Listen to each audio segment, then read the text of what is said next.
bagay nga, Jeremy G and Lorraine G dito sa The Voice Teens ni GTV. Wow, ang galing mo dyan. At you. ang galing din ni Evo kanina dahil kinanta niya Be My Lady na paikot si Coach Casey at si Coach Martin. Pero sino talagang pipiliin ni Evo? Oo, tough decision yan kasi, di ba? Classic song. Coach Martin agad yan. Kapag pag-iisipin mo agad yan, Coach Martin. Tapos sabi ni Coach Bamboo, parang may konting pagka-Casey din. So baka si Coach Casey daw. Oh. At hindi lang yan, nakita natin bago mag-break, may konting pa-teaser na pumasok si Kimo, si JM Yasures, and si Raven. So tingnan natin kung tutulungan nila si Coach Martin. Totoo kasi diba laging nanonood ng ASAP si Evo. Yes. So baka matulungan si Coach Martin ng mga champions na mapa-oo. Kasi siyempre, baka gusto niya maging champion, tapos dun yung mga champion sa tabi niya. Diba? Tama. Oo. Pero siyempre, Lorraine, ang kinanta ni Evo kanina ay Be My Lady by the one and only concert king, Sir Martin Nivera. So, siyempre, you're singing an audition song in a big stage, which is The Voice Teens. So, siyempre, kakabahan ka. I'm sure, knowing na nakikinig yung original singer. Pero ikaw, if you were to audition, tas kinanta mo yung original song, kunyari ni Coach Casey, tas nandun siya, ano yung tatakbo sa isip mo? Actually, suki ako ng mga songs ni Coach Casey sa mga competition. Tama, di ba? Pinangtawag na tanghalan ko yan. At iba pa.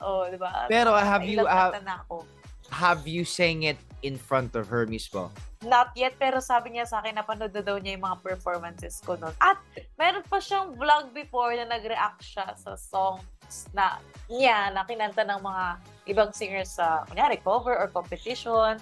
Tapos, syempre, nakakakaba yun. Kasi the blueprint pa rin ang si Coach Casey. Kaya... Yes, talagang the blueprint talaga dahil blue ang buhok niya. But, ano yung reaction mo nung sinabi niya sa'yo?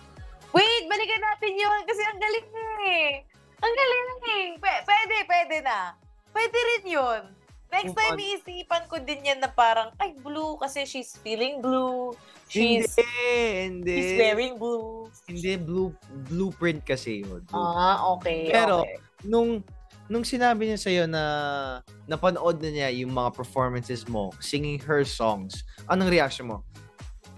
Kasi, nung time na yun, nung narinig ko na sinabi niya, pinanood ko lang sa video yun eh. Tapos, yun. So, doon, kapag ka sa video pa lang, nakakasigaw ako sa bayan, kung sa video pa lang, sumisigaw ka na, ibig sabihin, pag kumakanta ka, kung kakanta ka sa harap niya, sisigaw ka rin. Oo, sigaw muna ako ng bago mag-start yung song. Oh my God, nakatayin ko yung song ng Kante Casey! Then, sing.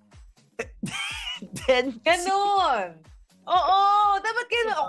Kunyari ikaw. Sana maulit muli. Kaharap mo ang original singer. Si Sir Gary? Correct. Oh my God, si Sir Gary! Sana maulit muli. Tama.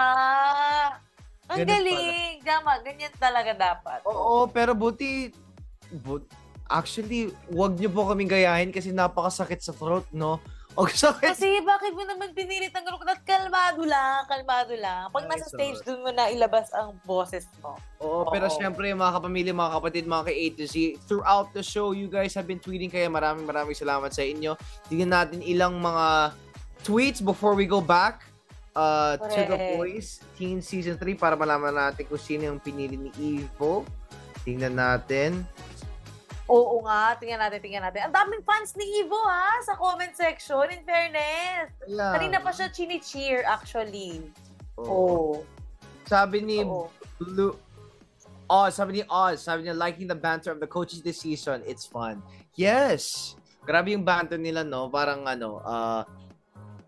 mas close na sila. Actually. Build up the chemistry.